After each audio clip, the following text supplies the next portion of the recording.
calls for new restrictions as COVID-19 cases rise. The stakes are just too high right now, given the public health, the real public health impact that this virus is having. Growth in Tucson and challenges with getting a major development off the ground. I'll probably feel that sign of relief at the ribbon-cutting ceremony. Plus, Arizona's expanding metros find themselves at odds with rural communities over access to water. It seems like this is a big water grab from the metropolitan areas. Hello and welcome to Arizona 360. I'm Tony Paniagua, filling in for Lorraine Rivera. In a closely watched ruling this week, the U.S. Supreme Court upheld DACA, Deferred Action for Childhood Arrivals. The program allows immigrants brought to the U.S. illegally as children to avoid deportation. You'll remember President Trump took steps to cancel the program in 2017, leading to a years-long legal battle that ended up in the highest court. As for what this decision means for DACA recipients nationwide and in Arizona, we got analysis from immigration attorney Jose Vasquez. Well, we are a bit shocked that the decision came out the way it did. I think as immigration attorneys, we were expecting the worst, which was that the DACA program was going to be completely rescinded. And we're talking about several thousand people right here in the state of Arizona that are considered DACA recipients, right? That's correct. Close to about 30,000 people here in Arizona alone. But this isn't over yet, because my understanding is that the Supreme Court said the Trump administration has the authority to undo DACA. However, the way they went about it in this case was what they were ruling on. Is that correct? Please explain. That is correct. So the majority opinion called the decision to terminate the program arbitrary and capricious. Now, they didn't say that the program could not be rescinded. Neither party argued that. It's just the way that this program was on the chopping block. The proper legal channels were not followed to properly rescind it. And that's why the decision didn't stick as is. And what are you telling your DACA clients now based on this decision by the U.S. Supreme Court? That they can breathe today, but next week is a different story. So, today is a day to celebrate for them, but that's cautious optimism because next week can be something that's completely adverse to what they're feeling today. Could this be solved by Congress and then just get the executive orders out of the way and let the legislature take care of it, the House of Representatives and the U.S. Senate? This could absolutely be solved by Congress if they were to pass a law such as the DREAM Act, allowing these young people to lawfully work and stay, remain here in the U.S., possibly a path to citizenship. But by the same token, it's been tried before. The DREAM Act was introduced in Congress in 2001. It was shot down. It was introduced again in 2010. It was shut down. Most recently, it was introduced in 2013 as part of a broader immigration reform, but again, it was shut down. So there's been attempts made multiple times, and it is up to Congress. They could fix this quickly, but in the past, they've just refused to do so. All right, Jose Vasquez, anything else you'd like to say about this topic? Yeah, this topic, I think, especially in the current climate and the current state of the world with this pandemic, just to give you an idea of how DACA recipients are part of our society. They are us essentially. There's an estimated 30,000 DACA recipients working in the front lines in the medical field as medical professionals and nurses fighting this pandemic, risking their lives every day, shoulder to shoulder with Americans for the greater good of the United States. These are our people. Jose Vasquez, thank you very much. Thank you. Appreciate it. On to another pressing issue. With COVID-19 cases continuing to spike, mayors and county supervisors received authority this week to issue their own requirements on masks after Governor Doug Ducey amended his executive order that prevented them from doing so. Today, we're seeing facts on the ground and differing circumstances around the state support flexibility and a localized approach. Tucson and a handful of municipalities quickly adopted their own policies.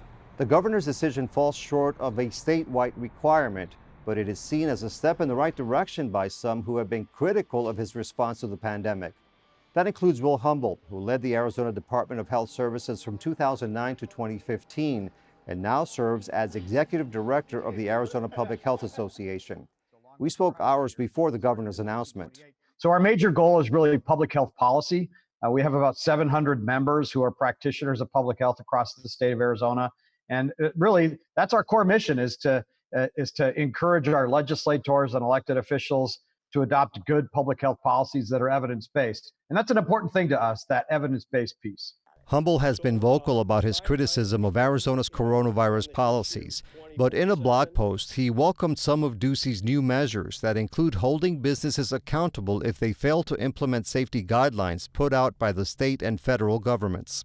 When we came out of the stay-at-home order on on May 15th, there was no real enforcement or compliance measures built into that. And so you could see around town, some businesses are doing a good job, but others you could see that there's basically no mitigation measures at all in place. And so by putting some teeth into those criteria about how businesses should behave, I think would go a long way towards making a difference. When you are in a position where you are the director of the Department of Health, and let's say the governor is proposing or implementing policies that you, the director, disagree with, what is the process of trying to talk to the governor about something like that? Yeah, well, I was with Governor Brewer for 6 years, and there were times when, might have been a different policy that I would have implemented, but nobody elected me. If she made a decision that was different from what I thought was the right one, that was okay with me, because she was the elected official, and I was there to serve at her pleasure. But I always felt like I worked for the people, at the same time reporting to a governor. It is mandatory to wear a face mask in the city of Tucson. Humble says he supports giving local leaders more authority to set their own requirements, in addition to creating policies on masks. I think there are many cities, maybe even counties in Arizona, that would be enthusiastic about making some local requirements around, say, nightclub operations, to limit the kinds of congregation that we've seen in many parts of the state, especially on weekends, by, say, for example, putting in a requirement that nightclubs need to be kept at 50% of their fire code capacity. That's an example. And some people say that leads to a lot of confusion if you have municipalities or counties doing their own thing versus one uniform code for the whole state. Yeah, well, I mean, that's an argument against allowing cities to do that. But in my opinion, the stakes are just too high right now, given the public health, the real public health impact that this virus is having, both clinically in terms of making people very, very ill, putting them in the hospital, the threat that it poses to our hospital capacity, and as well as the other consequences, the interventions of the stay-at-home order and people losing their jobs and so forth. And so a lot of stuff is at stake here. And I think in my opinion, it's worth a little bit of confusion at the local level if it allows you to implement some common sense measures that can make a real difference. All right, well, Helmut, thank you very much. All right, take care. Thank you. Like COVID-19 cases, unemployment claims in the state are also on the rise. Nearly 150,000 people filed first-time claims last week, a new weekly record. The majority say they are self-employed. The number of Arizonans continuing to receive benefits totals more than 1.4 million. The pandemic's far-reaching effects put the brakes on many aspects of Tucson's economy, but it did little to slow down its steady transformation, evident in the many cranes freckling the skyline. This week, we heard from the leaders of a few notable projects about building during a crisis. Forming in the morning hours, a different type of congregation at Tucson's historic Benedictine monastery, building a project that took years to break ground. In late 2017, the nuns who called this monastery home for over half a century sold it to developer Ross Rolney. In the following months, initial plans that called for 7-story apartments on the surrounding property were met with resistance from the neighborhood. Because all those little blocks and squares and rectangles just don't seem to look like Tucson. But after months of alterations and rezoning, work began in early March on 2 5-story buildings that will house 255 units and parking. Do you feel a sigh of relief right now that you see people at work and building what you had dreamed of? I'll probably feel that sign of relief at the ribbon cutting ceremony, but right now it's just just excitement. It's fun walking around this project and seeing everybody at work. Plans for the monastery and chapel itself are not set in stone, but they will incorporate a mix of office space and room for retailers or restaurants. Helping to oversee the final design is architect Corky Poster. I know there was a lot of concern from the neighborhood about what would ultimately be here. Are you satisfied that once they see the finished product, they're going to be happy with this? I am supremely proud of the quality of this project and what we've done to save an important landmark in this city. There was no other way to save it other than to make the land produce the value that it had. Construction is not expected to wrap up until October of next year. In the short term, the effects of the pandemic are limited, aside from additional safety protocols for crews on site. Our view of the world has to be a long-term view. Everything we do, is 50 to 75 years of life. And so we need to think in terms of that. And we're pretty sure that the problems we're dealing with today may not be around in 2 or 4 or 5 or 20 or 50 years. Do you think the demand will be there at the end of the road, at the end of this tunnel, if you will? It's an interesting question. I'm not sure. I'm betting on it. I think there will be, but there are also some things in our favor. Interest rates are at an all-time low, and that is something that I certainly have to my advantage. Those incentives encourage Rolney to go ahead with construction at another site in downtown Tucson where he plans to build apartments. As building ramps up at the monastery, Rolney says he anticipates the crew on site will grow in the coming months from 60 to 70 people to about 100. I'm in it, and we'll see how this all plays out over the next couple of years, I guess. A few miles from the monastery, another longtime institution is also expanding. When Pima Community College went online amid concerns about the coronavirus, work was already underway on its long-planned automotive center. And the nice thing is when the state went into its stay-at-home orders, it did not include construction as part of that stay-at-home order, so we were able to continue to advance many of our construction projects. With construction expected to finish by the end of the year, Chancellor Lee Lambert says he anticipates the bulk of learning will remain online until then, and perhaps even longer. And what do you see happening with courses, for example, like welding, where you have to have those students hands-on? So when you take those performance-based types of programs, there's some aspects of them that can be done on an online context, so that will still happen. And then at some point the students have to come in and actually do a weld or touch an airplane or touch a car, touch a patient. So we're going to bring a balance to that, and it'll be more like setting it up into a hybrid type of modality. Is it, for lack of a better word, upsetting to you to see all this potential basically being put on hold? I know we're going to have online classes, but the fact that you can have traditional structure for a community college of this size. I look at the current set of circumstances as an opportunity. I mean, yes, it's upsetting at one level because it's a major disruption to each and every one of our lives, our lifestyles, and the approaches that we're doing things. But at the same time, it represents an opportunity to move into the future that was already coming. It was coming quickly, but it was harder to sense that future. But now what we've realized, you look at what we've accomplished, we've been able to move everything that we do into a virtual environment. And we did that in less than 2 weeks. If you would have asked people before that, they would have said, no way could you have done that. Well, we did it. Unlike PCC nearby, the University of Arizona plans to resume in-person classes this fall. It coincides with the grand opening of the Graduate Tucson Hotel in Main Gate Square. The boutique hotel company has 22 locations in college communities, with another 12 that it plans to open by the end of the year, including Tucson's hotel. It's about telling the story of the local community. It's about telling the story of the university partners that we have across the country. Every design starts from scratch. Company president David Rochefort says months of research goes into customizing each hotel to reflect the community, and Tucson landed on its radar when the Graduate launched 6 years ago. I would imagine when Tucson opens in September, the world's going to be even different than it is today. And as a brand, we'll react and continue to evolve with the standards and expectations of truly the best medical experts in the industry.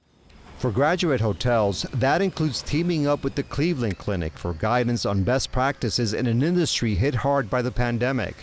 In Arizona alone, economists at the U of A say leisure and hospitality jobs are down by 126,000 since last year. And it's been truly catastrophic for our industry, and no one plans to have demand essentially go to zero as we've seen over the last several months. Rochefort says as early as December, the company recognized the virus's impacts when furniture manufacturers in China slowed down. Back then, it led the company to develop contingency plans. But today, he's hopeful current trends suggest the economy is rebounding. They're back to levels where we feel like we can certainly break even and make a profit, which I think is important. At that point, for us, it's vital to be reopen our doors, figure out how to operate in the new normal. The ongoing development reflects the growth spurt that is happening in Tucson. For a better understanding of how the city is poised to look in the near future and whether the pandemic drastically alters that image, we got insight from Barbara Coffey, Tucson's Economic Initiatives Director. I think because the nature of the pandemic, it certainly hit our small business community very hard, and it certainly hit our hospitality efforts and all of that in terms of lodging and visitor expenditure and everything that we see in that regard. But I think developers found an opportunity to keep moving and keep those projects rolling, which I think will really help us when it comes time to pull out of this and see a good recovery. What are the most popular areas for growth? Once again, is it downtown University? Are there other areas that are getting a lot of attraction? So I think we have seen a lot happening in downtown. When you look at even just the residential units being added, there's over 1,000 units under construction right now. And a lot of that is about to reopen. So with all of that, that keeps a vibrancy downtown that I really do hope that will even support that economic recovery that our downtown merchants have suffered through. We've spoken to developers in the past and people who are getting things built, and they were saying, even though we've had COVID for the past few months, it usually is a 2 to 3 year plan before construction actually begins. So many of the projects that we're seeing now had actually been approved many months ago in some cases, right? That's the case, right? Development doesn't happen overnight. It takes a while, and there's certain things that have to line up. We're fortunate in that regard with a variety of projects around the hospitality sector. But even just as recent as last week, we were able to approve an incentive for the renovation project at One South Church, and that's a $30 million renovation. And I think when you look at that, to your point, developers are still not afraid even to come into the market with hospitality right now, because they know that the timing of that for an opening maybe 2 years down the road would be just about right. And what about your impression moving forward? How do you think the city of Tucson is going to look in, let's say, the next 5, 10, 15 years based on what's happening now? So I think it definitely is. It's almost like we have the pause button, right? We came to this halt for a little while, and we're going to have to recover from that. We're going to have to get the tourism activity back. We're going to have to keep things moving, get the office environment in its new reality. We have to figure that out and see how that's going to grow and change as we move forward from this pandemic, and think about the future. What is that we've learned from remote working and how that's going to change the office environment. So I think there's a few things to learn, so to your point, maybe it takes us a couple of years, 2 or 3 years to understand that and get comfortable with a new reality.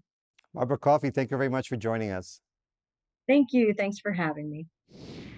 Finally, on the issue of growth, as one of the nation's fastest growing states, Arizona's expanding population has pit its denser metropolitan areas against rural communities over a finite resource, access to enough water that can support their needs.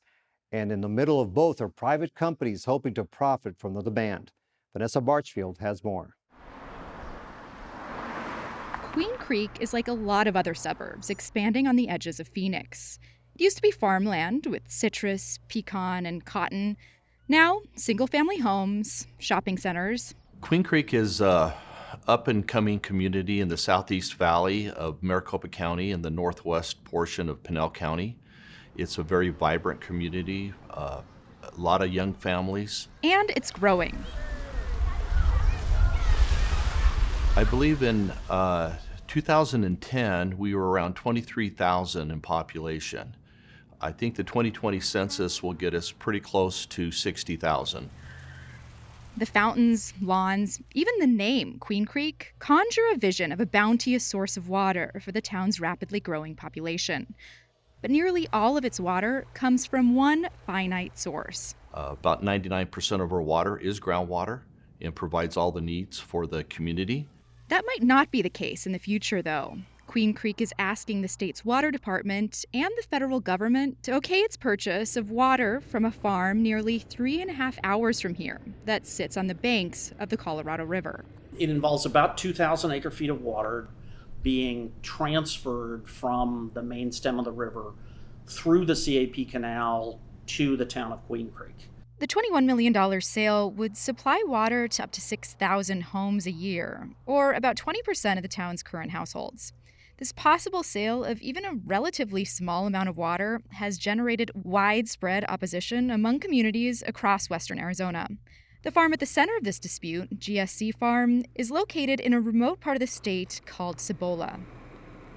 I refer to Cibola, Arizona as kind of like its own diamond in the rough, so to speak. It's surrounded by cotton fields and alfalfa that grows down there. I think it's maybe has a population a little over 300, so it's a very small knit community, and we've been there for 26 years and I love it. Irwin represents the area in the La Paz County Board of Supervisors, which opposes the sale. Seems like this is a big water grab from the metropolitan areas, and the rural communities and rural Arizona is being targeted.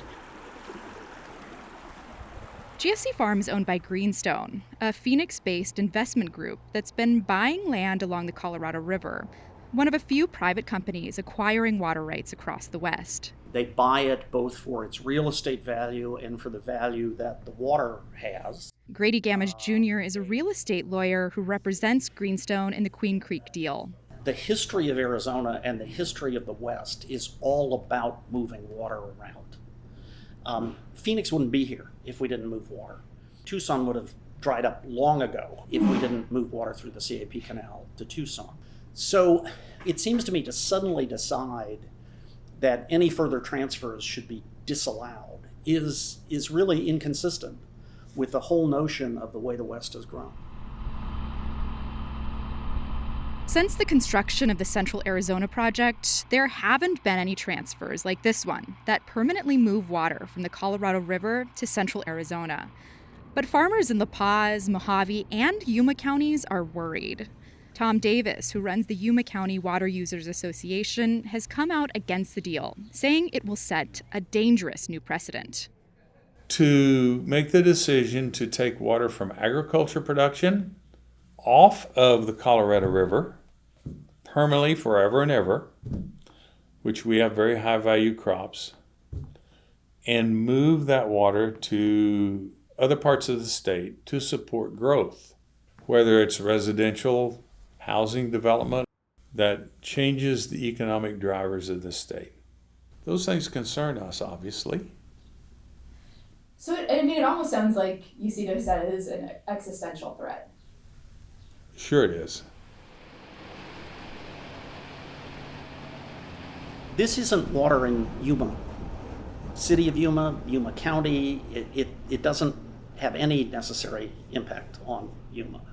There's a lot of reasons why I think viewing this as a falling domino or a linchpin that's going to unravel the economy is a pretty severe overstatement. In public meetings held late last year about the transfer, it was clear that residents of Yuma fear that if this is approved, their farms could be next. And Greenstone has been purchasing land in Yuma County too.